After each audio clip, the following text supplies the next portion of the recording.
وعلى آل إبراهيم إنك حميد مجيد. میرے محترم بزرگوں، دوستوں اور بھائیوں،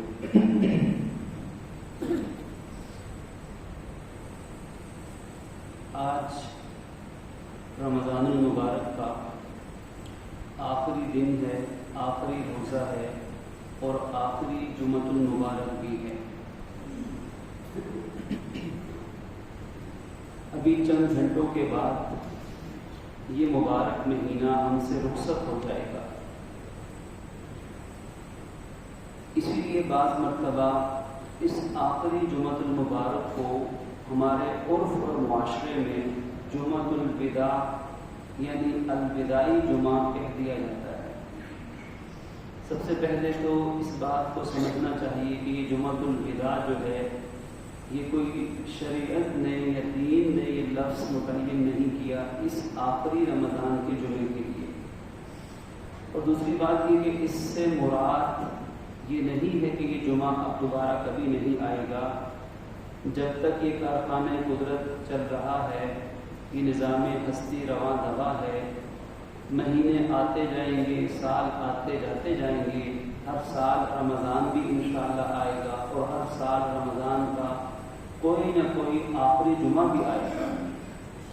یہ جو الوداع ہے، یہ الوداع اصل میں ہم رمضان کے جمعے کو نہیں کہتے بلکہ اپنے آپ کو کہتے ہیں. ہم الوداع ہو رہے ہیں اس لیے کہ نہیں معلوم ہمیں ایک سانس اور ایک دن اور ایک لمحے کی بھی کوئی گارنٹی، کوئی ضمانت نہیں ہے کہ ہمارا اگلا گھنٹہ کہاں ہوگا، زمین کے اوپر یا منو مٹی تلے ہوگا، کوئی ضمانت نہیں. تو جب ایک گھنٹے اور ایک دن کی بھی ضمانت نہیں تو پورے سال کی ضمانت کون دے سکتا ہے؟ تو یہ الوداع ہمارے اعتبار سے ہے. ہم اپنے آپ کو الوداع کہہ رہے ہیں کہ معلوم نہیں اگلے سال کس کو یہ جمعۃ الوداع یعنی آخری رمضان کا جمعہ ملے گا، کس کو نہیں ملے گا. تو ایک تو اسے جمعۃ الوداع کہنے کا شرعی حکم اور یا اس کی وجہ آپ کے سامنے عرض کر دی. ابتداً ایک بات اور بھی ہے ضمناً کہ بعض لوگوں نے یہ باتیں پھیلا رکھی ہیں یا پھیل چکی ہیں کہ جمعۃ الوداع آخری جمعے کے دن فلاں فلاں وقت میں اتنے اتنے نفل ادا کر لو تو اتنے سالوں کی نماز قضا ذمے سے ختم ہو جائیں گی.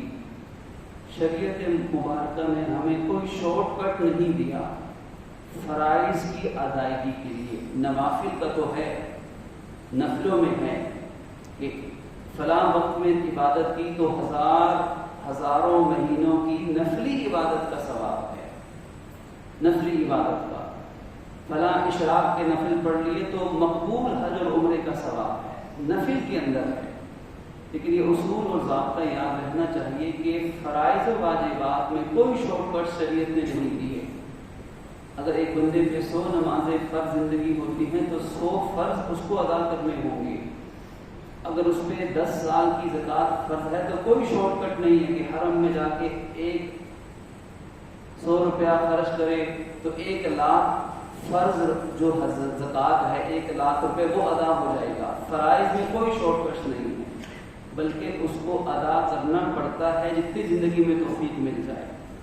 تو اس لیے یہ بات بالکل بے اصل ہے، اس کی کوئی حقیقت نہیں ہے کہ آخری رمضان کے جمعے میں فلاں وقت میں اتنے نفل پڑھ لو تو اتنے سالوں کی فرض نمازیں ادا ہو جائیں گی. ایسا نہیں ہے. اس لیے اپنے ذمے میں چاہے نمازیں فرض ہوں یا زکوٰۃ کئی سالوں کی رہتی ہو یا حج کا فریضہ ہے تو ایسے فرائض کو ادا کرنے کا طریقہ سیکھ کر ان کو ادا کرنے کی کوشش کرنی چاہیے. ہاں اتنا ضرور ہے، ایک بات بالکل ٹھیک ہے احادیث کے مطابق کہ کسی شخص نے اپنے فرائض تو پورے کر دیے، فرائض پورے تھے، نمازیں، روزے، زکوٰۃ وغیرہ، حج فرض ادا ہو گیا. ان فرائض میں اگر کوئی کمی رہ جائے گی، فرائض کے اندر کمی کیا ہو سکتی ہے؟ اتنا اخلاص نہیں تھا، اتنی سنت کی پیروی نہیں تھی. رمضان کے روزے تو سارے رکھے ماشاءاللہ لیکن بیچ میں کوئی غلطی ہو گئی، کوئی جھوٹ بولا گیا، کوئی بے احترامی ہو گئی تو فرائض کی جو کمی ہے، فرض ادا کیا لیکن فرائض میں کوئی کمی رہ گئی جس سے ثواب میں کمی آ گئی تو نفل نماز، نفل عبادت کے ذریعے سے وہ اللہ تعالیٰ کمی پوری فرمائے گا انشاءاللہ۔ کہا جائے گا دیکھو اس کی نمازیں فرض پوری ہیں لیکن کمی ہے، تو دیکھو شاید نفل بھی مل جائے۔ اس نے فرض حج کر لیا تھا تو دیکھو شاید نفلی حج عمرہ بھی مل جائے۔ فرائض روزے پورے کر لیے تھے تو دیکھو شاید نفلی روزے بھی مل جائیں۔ تو یہ جو نوافل ہیں یہ فرض کا بدل نہیں بن سکتے، فرض کی کمی کا ذریعہ بن سکتے ہیں۔ اس لیے کوئی بھی موقع ہو، چاہے وہ شب قدر کی رات ہو، چاہے وہ ذوالحج کا مہینہ ہو، چاہے جمعۃ الوداع کا وقت ہو، چاہے حج اور عمرے کے لمحات ہوں، کسی نفل پڑھنے سے یا ایک مرتبہ فرض قضا کرنے سے پچھلے سارے فرض معاف ہو جائیں، ایسا نہیں ہے۔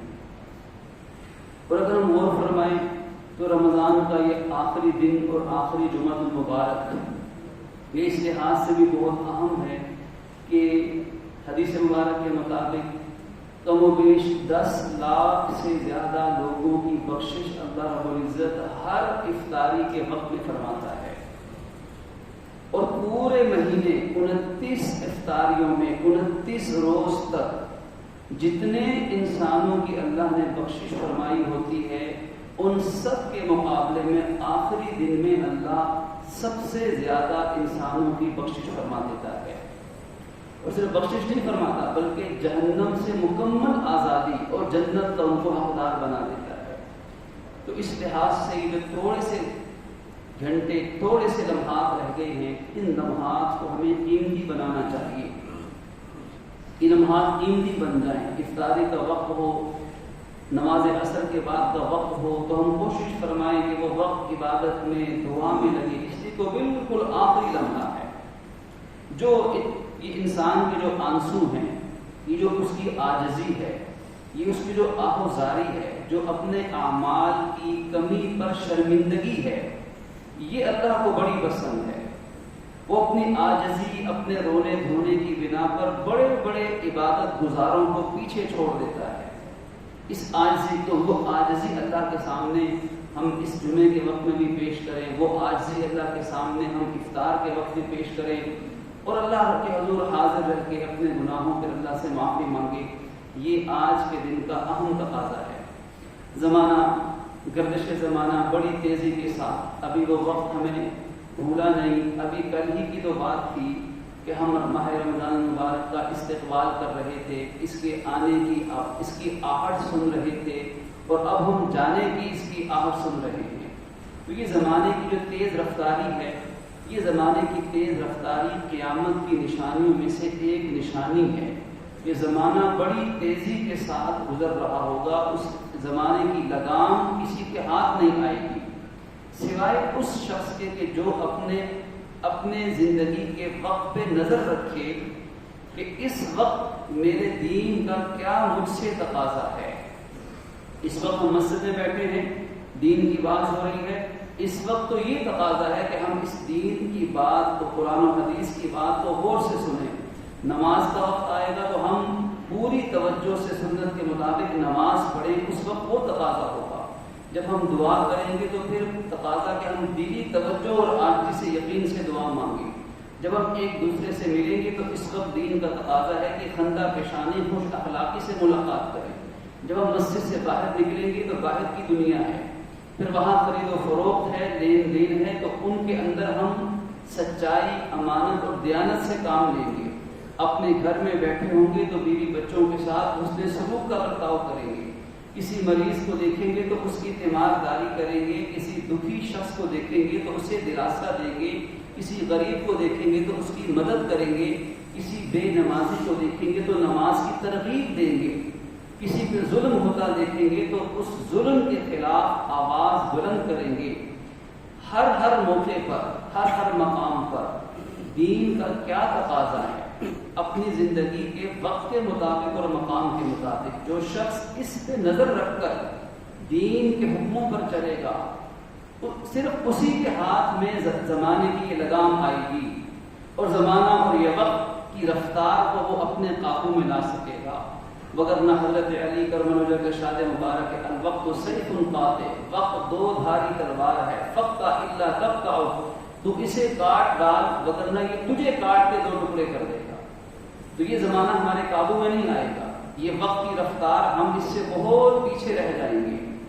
اس لیے وقت کو قابو میں لانے کا طریقہ ہر وقت کے دینی تقاضے کو محدود رکھا جائے، اور پھر اس وقت دو بنیادی تقاضے، ایک شکر کا تقاضا اور ایک استغفار کا تقاضا ہماری طرف متوجہ ہے۔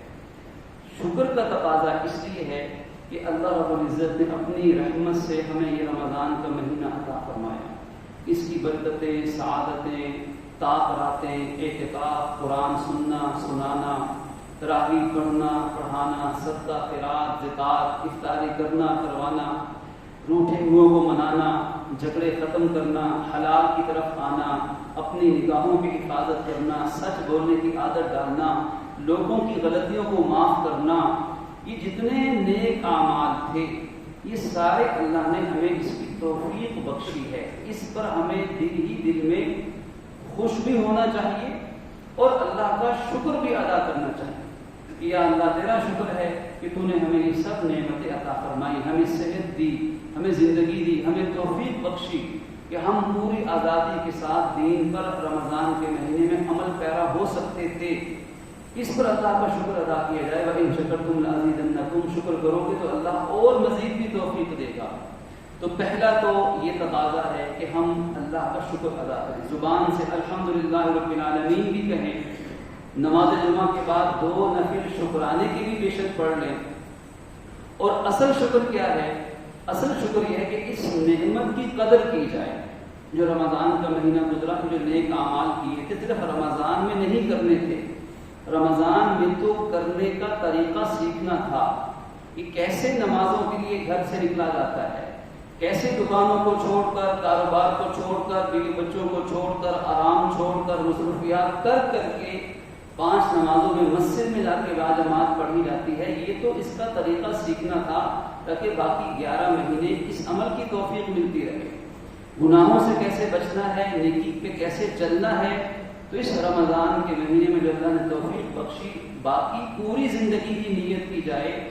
یہی اس رمضان کی عبادت کا سب سے بڑا شکر ہے کہ اس نعمت کو برقرار رکھا جائے۔ اسی کا نام دین پر استقامت ہے، دین پر ثابت قدمی ہے۔ اور ایسا کیوں ہوتا ہے کہ رمضان کے مہینے میں مسجدیں بھری ہوتی ہیں، ادھر عید کا چاند نظر آتا ہے، اگلے دن عید کی نماز سے پہلے ہی فجر کی نماز میں نمازی نہ ہونے کے برابر رہ جاتے ہیں۔ ابھی تو عید کی نماز بھی نہیں پڑھی، ابھی تو عید کی خوشیوں کے اندر وہ مبتلا بھی نہیں ہوا، لیکن رمضان گزرتے ہی صرف وہ تو فجر شاید بہت دور ہم چلے گئے، عشاء کی نماز میں دیکھ لیجئے گا اپنی اپنی مساجد کے اندر کہ عشاء کی نماز میں نمازیوں میں بڑا فرق کیوں آ جاتا ہے۔ یہ سوچنے کی بات ہے، کوئی 1-2 سال کی بات نہیں، ہمارا تو شاید قومی مزاج ہی معاذ اللہ کی بنتا چلا جا رہا ہے کہ بس عبادت رمضان کے لیے، جھوٹ نہیں بولنا صرف رمضان میں، غلط نہیں تولنا صرف رمضان میں، حق تلفی نہیں کرنی صرف رمضان میں، اور اپنی آنکھوں کی حفاظت کرنی ہے تو صرف رمضان میں۔ یہ معاذ اللہ لگتا ایسے ہے کہ جیسے قومی مزاج بنتا چلا جا رہا ہے۔ تو ایسا نہیں ہونا چاہیے، ہم کوشش فرمائیں، ہمت کریں، یہ بات اللہ کے کلام کے ذریعے سے ہمارے کانوں تک گونجی، دل تک پہنچی، ہم اس طرح کوشش کریں، بھرپور کوشش کریں کہ جو اچھے کام ہم نے رمضان میں شروع کیے وہ صرف رمضان میں نہیں، پوری زندگی جاری رہے انشاءاللہ۔ اور جن برائیوں سے ہم بچتے رہے، ہم سب نے مل کے توبہ کی، ان سے ہم مکمل اجتناب کریں۔ اسی لیے حدیث اسی کا نام استقامت ہے، اور یہ اللہ رب العزت کا سب سے محبوب اور پسندیدہ عمل ہے، ثابت قدمی سے ایک چیز کو اپنا لینا۔ حدیث مبارک میں آتا ہے کہ احب الاعمال الی اللہ ادومها او قل او کما قال، کہ اللہ کے نزدیک کاموں میں سب سے بہترین کام اور اعمال میں سب سے بہترین عمل اور نیکیوں میں سب سے بہترین نیکی وہ ہے جس پر انسان ہمیشہ ثابت قدمی سے عمل پیرا ہوتا رہے، چاہے وہ تعداد میں تھوڑا ہی کیوں نہ ہو، وہ تعداد میں کم ہے لیکن دوام ہے، مزاج میں ثابت قدمی ہے۔ تو ہمیں اپنے مزاجوں میں مستقل مزاجی پیدا کرنی، ڈٹرمنیشن، صبر و استقلال، کہ پابندی کے ساتھ جو اچھا عمل شروع کیا رکاوٹیں آئیں گی، ظاہر ہے کہ رمضان کی ایک خاص برکت ہوتی نیکی کا حوصلہ انسان کو ملتا ہے، نیکی کا ماحول بن جاتا ہے، گھروں کے اندر نیکی کا، سارے بڑے چھوٹے نمازیں پڑھ رہے ہیں، جس کو دیکھو مسجد کی طرف لپک رہا ہے، قرآن سنا جاتا ہے، قرآن پڑھا جاتا ہے. تو ایک چونکہ ماحول ہوتا ہے رمضان مبارک کے اندر، یہ ماحول عام دنوں میں ہمیں میسر نہیں آتا، لیکن ہمیں باشعور ہونا ہے. ہمیں اپنی زندگیوں پر بالغ نظری سے نظر رکھنی ہے کہ ہم اس ماحول کے محتاج نہ ہوں. یہ ماحول مل گیا، شعور حاصل ہو گیا، یہ ہے زندگی کا معیار. انہا القرآن یہدی للتی ہی اقوم. قرآن نے جو زندگی کا معیار عطا کیا وہ یہی ہے کہ تقویٰ جس کا نام ہے کہ نیکی پر چلو ثابت قدمی سے، گناہ سے بچو ثابت قدمی سے. تو جب یہ شعور حاصل ہو گیا، اب زمانہ عمل کرے یا نہ کرے، ماحول ہمیں ملے یا نہ ملے، دل چاہے یا نہ چاہے، حالات سازگار ہوں یا مخالف ہو جائیں، اس چیز سے بندہ مومن کو متاثر نہیں ہونا چاہیے. ایک بہت بڑی وجہ ہے رمضان کے بعد دین سے دوری پیدا ہونے کی. تو ہم جب ارادہ کریں گے، اللہ رب العزت سے دعا مانگیں گے، تو انشاءاللہ اللہ کی مدد شامل حال ہوگی اور ہمیں دین پر ثابت قدمی اور استقامت انشاءاللہ نصیب ہو جائے گی. اور پھر یہ پہلا تقاضا تھا ہم سے کہ ہم اللہ کا شکر ادا کریں ان تمام نعمتوں پر. عرض کیا کہ شکر کی 3 صورتیں ہیں. زبان سے الحمدللہ کہنا بھی شکر ہے، اور شکرانے کے نفل پڑھنا بھی شکر ہے، دل میں احساس اللہ کے احسان کا یہ بھی شکر ہے. لیکن اصل شکر ہے ان اعمال کے اوپر ثابت قدمی رکھنا جو رمضان کی برکت سے ہمیں اللہ نے توفیق دی. پہلا تقاضا شکر ہے. دوسرا تقاضا اس وقت مجھ سے اور آپ سے وہ استغفار اور توبہ کا تقاضا ہے. استغفار اس چیز پر ہم نے رمضان گزارا الحمدللہ، اس پر استغفار نہیں کہ ہم نے نماز کیوں پڑھی، معلوم. استغفار اس چیز پر کہ نماز میں ہماری کمی کیوں رہ گئی. ہم نے روزے رکھے اس پہ استغفار نہیں، روزوں میں کمی کیوں رہ گئی. تراویح پڑھی اس پہ نہیں، تراویح میں کمی کیوں رہ گئی. جتنی عبادت کرنی چاہیے تھی اتنی نہیں کر سکے. اگر کوئی یہ سمجھتا ہے کہ میں نے تو اتنی عبادت کر لی جتنی اس رمضان کا حق تھا، تو پھر چاہے وہ استغفار نہ کرے. لیکن ایسا کوئی بندہ نہیں مل سکتا، کوئی شعور نہیں مل سکتا جو کہے کہ میں نے عبادت کا حق ادا کیا. حق کوئی ادا نہیں کر سکتا، اور ایک سے بڑھ کر ایک کوتاہی اور کمی ہمیں پائی جائے گی. تو اس لیے اس کمی پر اظہار شرمندگی اور استغفار کیا ہے؟ اللہ سے معافی مانگنا، توبہ کرنا. دل میں بار بار عرض کیا کہ شرمندگی کا احساس دل میں آ جائے کہ حضرت علی کرم اللہ کا ذکر پھر آیا، پھر ان کی بات یاد آئی. کسی شخص کو دیکھا وہ تسبیح کے دانے پہ دانے گرا، فرمایا اس جھوٹی توبہ سے توبہ کر لو.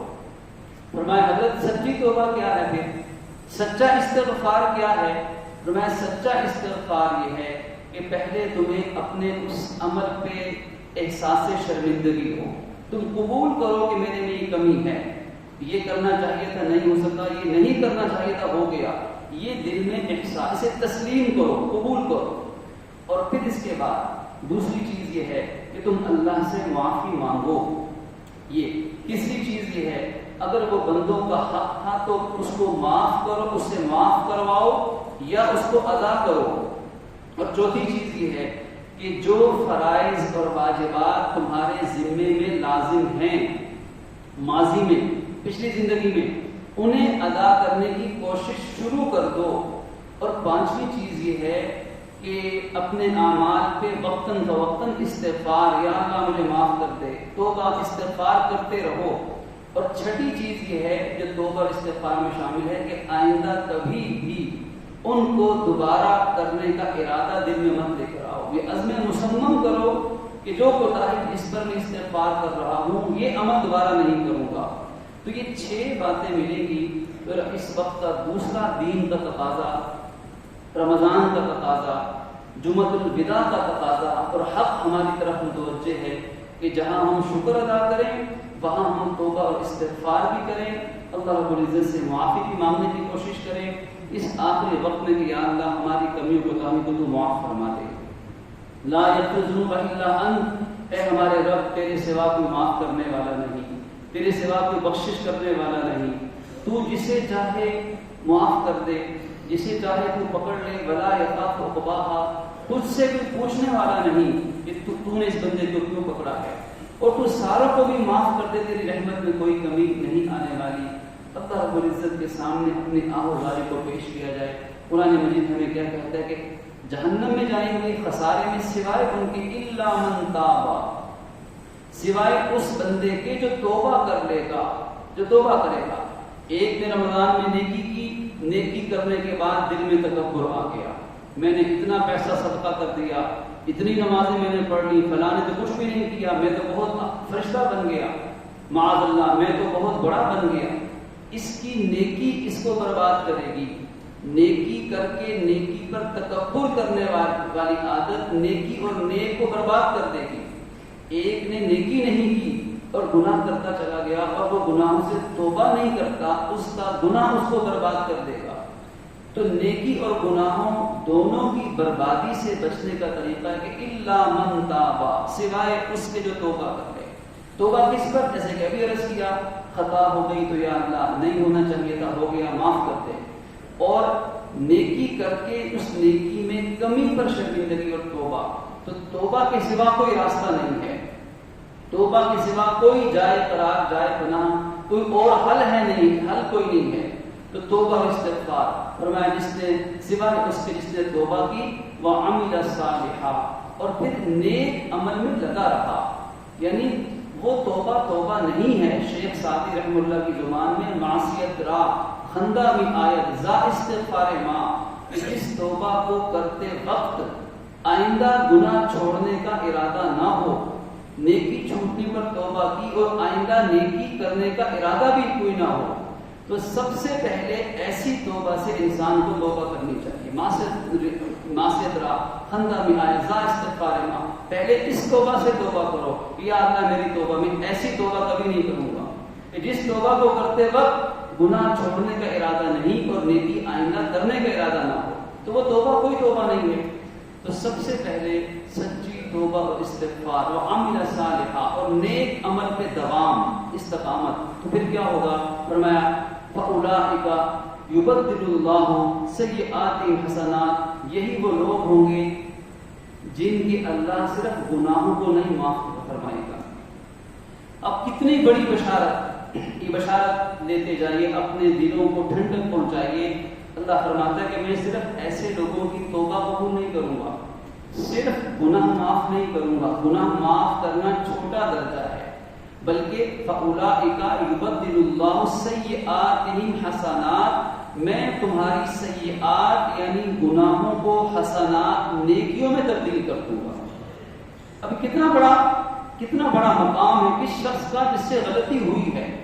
لا تقنطوا من رحمت اللہ، جو مایوسی کی چادر اتار کے پھینک رہا ہے کہ میں مایوس نہیں ہوں، خطا کار ضرور ہوں، نیکی میں کمی کرنے والا ضرور ہوں، رمضان کا حق تو مجھ سے ادا نہیں ہوا، یہ تو طے شدہ بات ہے، لیکن اس کے باوجود ہے میرے رب، میں تیرے اس کلام پہ عمل کرتے ہوئے تجھ سے معافی مانگ کے آئندہ زندگی میں اپنی اصلاح کی فکر کرنے کی کوشش کرتا ہوں۔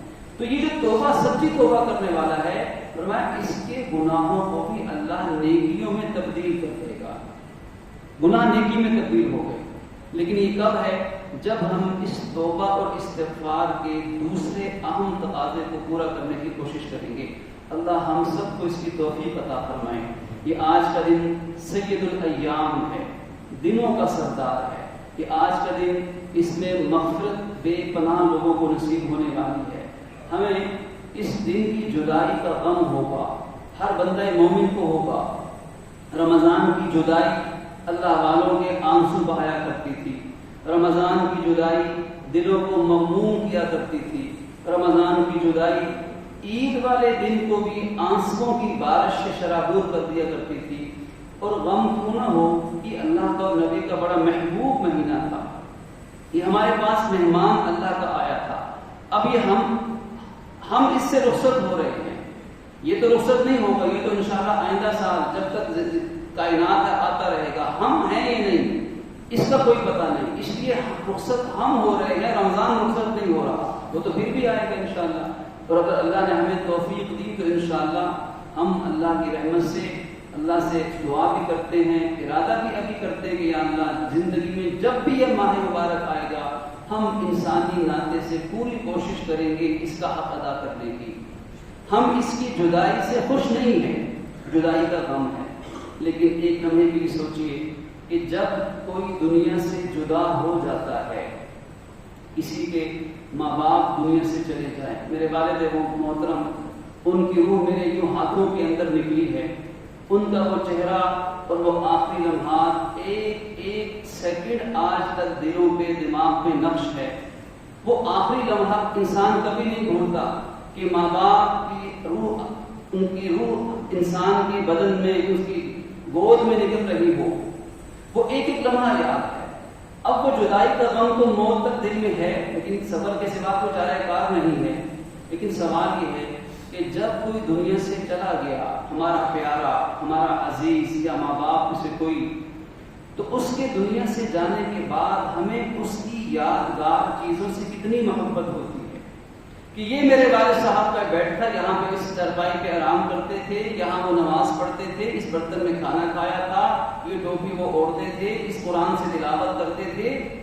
ایک ایک چیز انسان کو یاد آتی ہے، اور پھر محبت کرنے والے اپنے بڑوں کی، دنیا سے جدا ہونے والوں کی وہ چیزیں سنبھال کے رکھ لیتے ہیں کہ یہ میرے والد محترم کی آخری نشانی تھی، یہ وہ فلاں چیز تھی جو انہوں نے استعمال کی تھی۔ یہ ایسا کیوں ہوتا ہے؟ یہ انسانی فطرت ہے کہ انسان اس چیز سے تسکین پاتا ہے کہ اب وہ تو محبوب ہمارا دنیا سے چلا گیا، دنیا میں واپس آنے والا نہیں، ہم نے بھی جانا نہیں ہے، لیکن اب اسے تو نہیں دیکھ سکتے، لیکن اس کی ان چیزوں کو دیکھ کر اپنے دل بے قرار کو قرار دینا چاہتے ہیں۔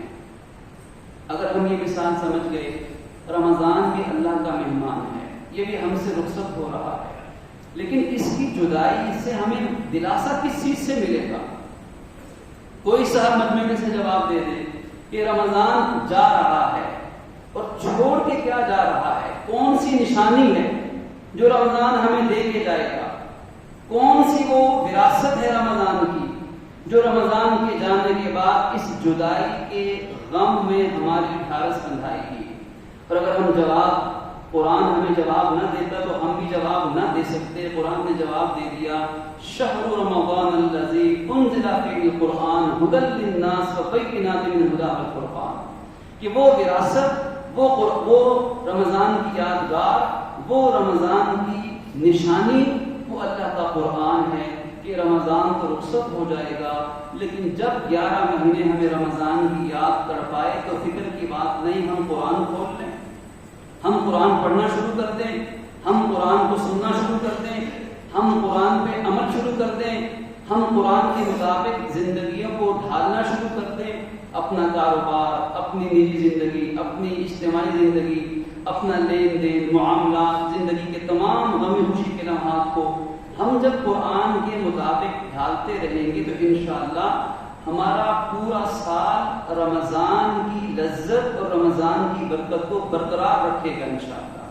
کہ جدا ہونے والا جدا تو ہو جائے گا، لیکن اس کی جدائی دل کو اتنا غمگین نہیں کرے کہ انسان دنیا اور دین کے کاموں سے ہاتھ دھو بیٹھے، بلکہ برکتیں رمضان کی پورا سال مل سکتی ہیں۔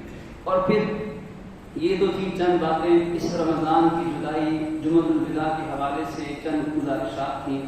اب اگلی بات یہ ہے کہ جب یہ رمضان کا مہینہ گزرتا ہے، غروب آفتاب کے وقت چاند طلوع ہوتا ہے، شوال کا یکم شوال کی رات آتی ہے، اس رات کو احادیث مبارکہ میں لیلۃ الجائزہ قرار دیا گیا ہے۔ جائزہ عربی میں کہتے ہیں انعام کو، تحفے کو، اور ایک حدیث کا مفہوم ہے کہ جیسے مزدور مہینہ بھر مزدوری کرے یا صبح سے شام تک پسینے بہائے مزدوری کرے تو شام کو اس کو پورے دن کے کام کی تنخواہ مل جاتی ہے۔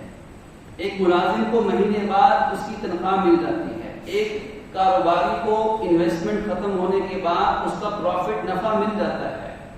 اب یہ پورا رمضان جس نے اپنی حسب حیثیت عبادت و اطاعت میں لگا، تو آج کی رات گویا کہ اللہ کی طرف سے اس کو اس مہینے بھر کی عبادت اور اطاعت کا انعام انشاءاللہ ملنے والا ہے۔ کل کا عید کا دن یوم الجائزہ ہے، انعام کا دن ہے۔ یہ رات اور یہ دن بہت اہم ہے۔ ہمارے دین نے ہمیں غم کے لمحات میں صبر کرنے کے سلیقے سکھائے ہیں، اور خوشی کے لمحات میں ہمیں خوشی کے اظہار کے طریقے بھی سکھائے ہیں۔ تو ہم کوشش کریں اس رات کو بھی حسب توفیق عبادت میں، اطاعت میں، بندگی میں گزاریں، تلاوت میں گزاریں۔ یہ فلمیں، ڈرامے، گانے بجانے، ان چیزوں سے، فیس بک، ٹک ٹاک، ان چیزوں سے اپنے آپ کو جیسے رمضان میں ہم نے محفوظ رکھا، ایسے ہی باقی دنوں کے اندر بھی محفوظ رکھیں۔ اس کی کوشش کریں۔ اگر ہم آغاز اچھا کریں گے تو انشاءاللہ انجام بھی اچھا ہوگا۔ آغاز رمضان کے بعد اگلے مہینے کا عبادت و اطاعت سے ہوگا تو انشاءاللہ پورا سال اچھا گزرے گا۔ تو اپنے اعمال کو پاکیزہ بنانا، اپنے رزق کو حلال بنانا، اپنی نگاہوں پر شرم و حیا کے پہرے بٹھانا، یہ بہت ضروری ہے۔ بس سمجھیں کہ رمضان صرف ایک مہینے کا نام نہیں، پورے زندگی، پورے سال کا نام رمضان ہے۔ اگر اتنی بات دل کو سمجھ آ جائے تو پھر کوئی مشکل نہیں باتوں پہ چلنا۔ تو رات، حدیث مبارک میں آتا ہے کہ جو اس رات میں عبادت کرتا ہے، قیامت کے دن اللہ اس کے دل کو ثابت قدمی عطا فرما دے گا۔ جو قیامت کے دن کی ہول ناکی ہے، جو اس کی ہیبت ہے، جو اس کا رعب و دبدبہ ہے، اس قیامت کے بڑے دن میں اللہ اس کو صبر اور حوصلہ عطا فرمائے گا۔ کس کو؟ جو رات عبادت میں گزار کرتا ہے، جو عید کی نماز کو بر وقت ادا کرتا ہے، عید کی نماز سے واپسی سے پہلے اللہ اس کو مغفرت اور جنت کی رحمتوں سے نواز دیتا ہے۔ اسی طرح صدقہ فطر ہے جو ہر اس شخص پر واجب ہے، مرد پر، کہ جو صاحب نصاب ہو، عورت صاحب نصاب ہو۔ اسی طرح مرد پر صدقہ فطر واجب ہونے کی ایک وجہ تو صاحب نصاب ہونا ہے، دوسری وجہ اس کی اولاد ہونا، وہ اولاد جو باپ کے زیر کفالت ہو۔ بیٹا یا بیٹی باپ کے زیر کفالت ہے تو ان بچوں کا اور اس شخص کا اپنا نصاب کی وجہ سے صدقہ فطر ادا کرنا واجب ہوتا ہے۔ عورت کا صدقہ فطر اولاد کا نہیں ہوتا، صرف اپنے مال و دولت کا ہوتا ہے۔ اور حدیث کا مفہوم ہے کہ امیر غریب کو دے، غریب غریب ترین کو دے۔ اس لیے شریعت نے آسانی دی کہ کوئی گندت کے مطابق 300 350 کے لگ بھگ فی کس فطرانہ ادا کر دے، کسی کو زیادہ توفیق ہے وہ جو کے مطابق دے دے، کوئی اس سے بڑھ کر تو وہ کھجور کے مطابق دے دے، اس سے بڑھ کر وہ کشمش کے مطابق دے دے۔ مختلف طریقوں سے حساب لگا کر اپنی اپنی حیثیت کے مطابق صدقہ فطر دی۔ کس کو دیا جائے؟ جو مستحق زکوٰۃ ہوگا۔ کب دیا جائے؟ عید کی نماز سے پہلے دینا ضروری ہے۔